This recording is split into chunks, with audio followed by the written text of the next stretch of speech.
Sometimes corn cobs, certain tobaccos just taste great. This is Sailor the Peppermint Piper the Sailor, man. And my only problem is that I bite down on the stem and I gotta constantly replace them. But this one comes like that. It's really nice because the smoke moves away. You know. Uh,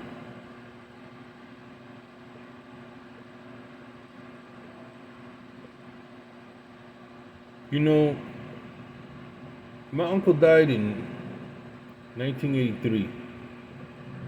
He fought in World War II, and about 3 days ago, I was going through his journal. Of course, he wrote it in Spanish, and he talked about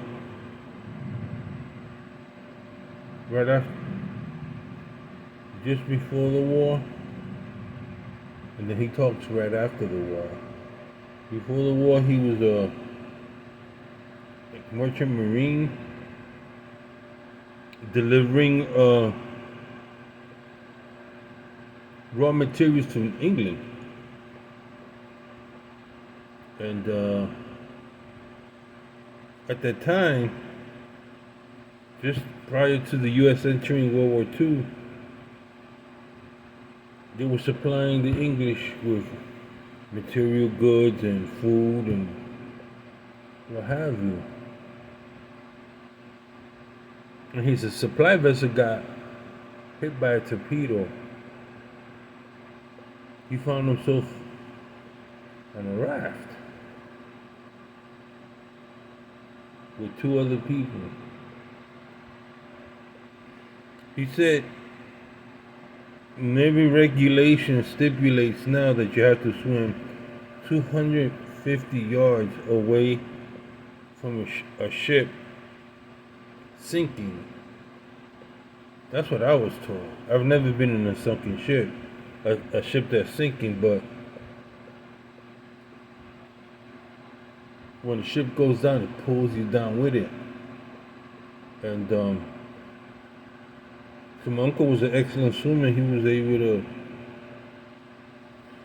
swim about close to half a mile away from the vessel that was slowly going down.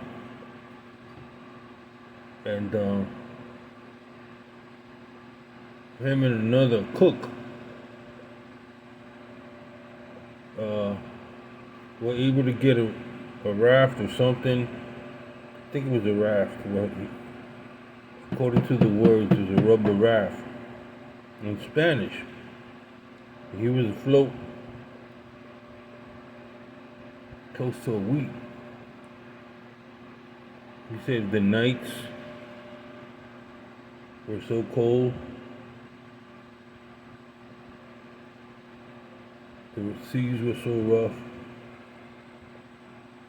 the water was constantly getting on board. And they had these tops that cover them while they're inside, but still with all that, how can you sleep? I imagine myself if I was in a situation, I wouldn't be sleeping, not at night. He said he was more frightened by being found by the German U-boats and sent off to some concentration camp. He said that the current from the Gulf of Mexico was taking him north. And he thought he was near Newfoundland.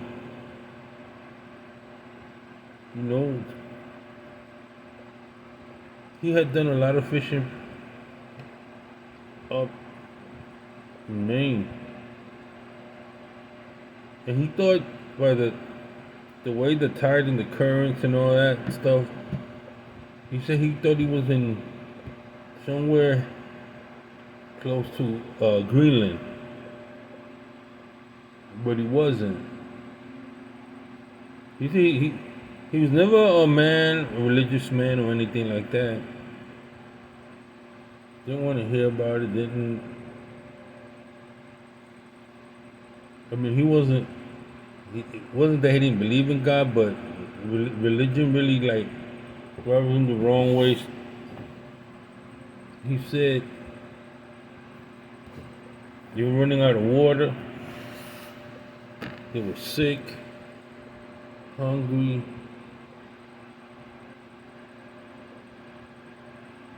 He said he began to pray.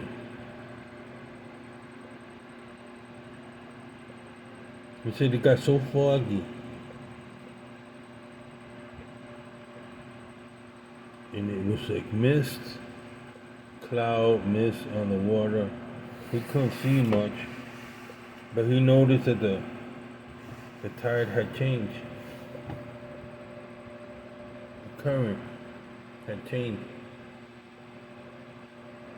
And he said he prayed. He told me the story, but I have forgotten. He told me the story when I was a kid. Because I always ask him, how come you don't go to church, Uncle Football? How come you don't participate? Aunt Lola's always asking you and you never go, and I see the look on your face. But I see that he respects. Don't say bad. He just doesn't.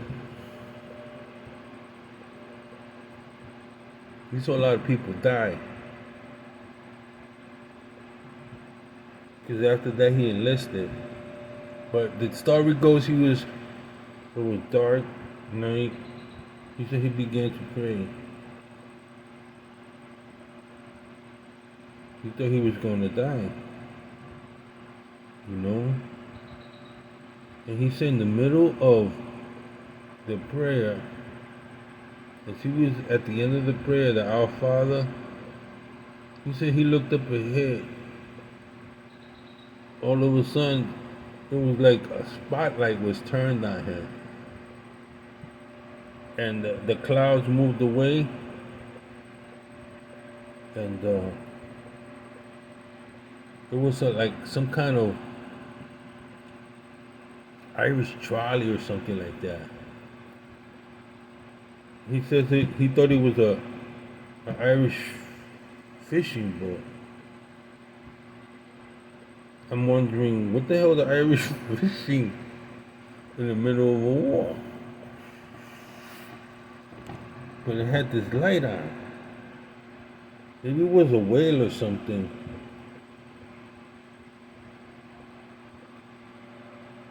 What it was were fishermen from the Azores that had found him, brought him, snuck him. They knew he was Spanish by his features. He had to be Latino, Spanish. So they hit him on one of the islands until I think the British came and took control of the Azores. And he was there like about 6 months on the Azores, he says. He says it was, at times it was so cold. And he wasn't a pipe smoker or anything like that, but to keep warm, once in a while he smoked pipe, once in a while he drank. He says that the Azore men were like really heavy drinkers and would do all kind of rituals before they went out to sea. Were predominantly whalers. He said he gained so much respect. And he said that every time he said they look like Popeye the Sailor. I'm thinking, they look like Popeye the Sailor. Why did he say Popeye the Sailor? So I began thinking in his writing, why would he say that they look like a bunch of Popeye the Sailor? Well, what did Popeye always have? He had pipe. And it was that after the war, He participated in the North African campaign. So he got to go to places like Algeria, Tunisia, the war against Rommel. He participated in that. He said that the Germans had trapped them.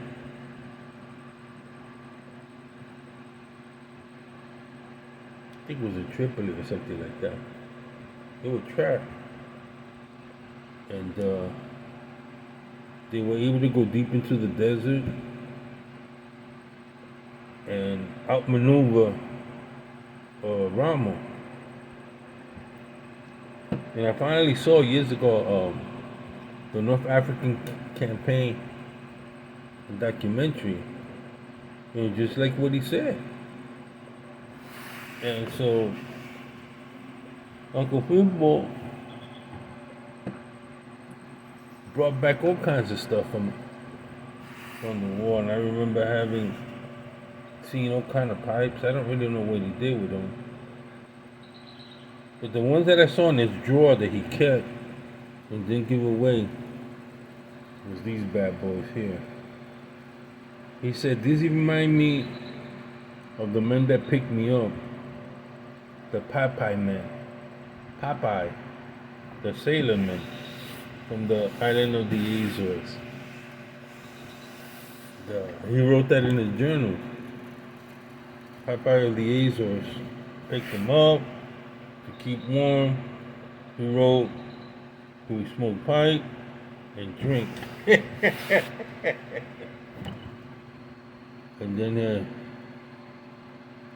he was able to spend time in Ireland.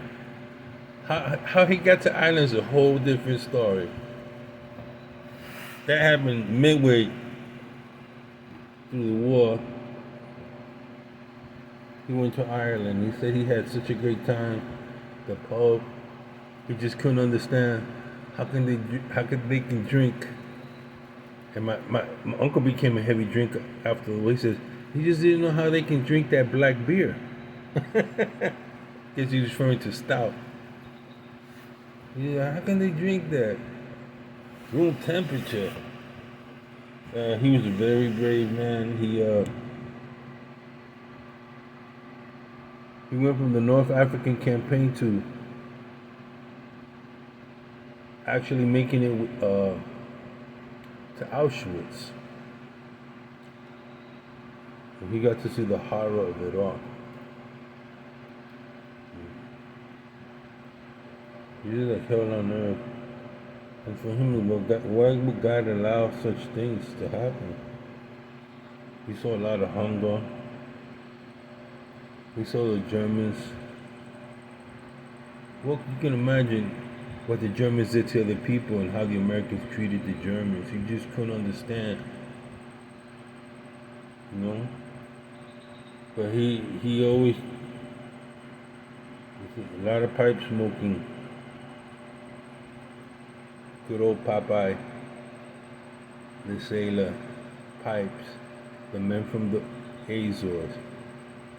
So that's my story of my uncle. Very great man. He lived every minute of his life when he left the war. Worked hard.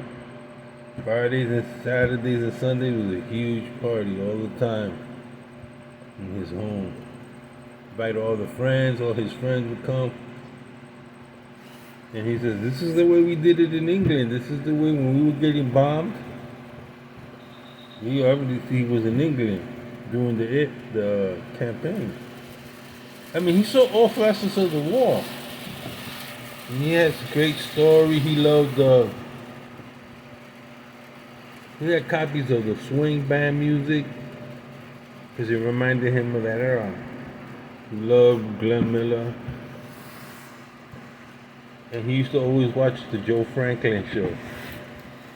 Well, that's my story. Sailor the Piperman, Piper the Sailor Man. What's your story?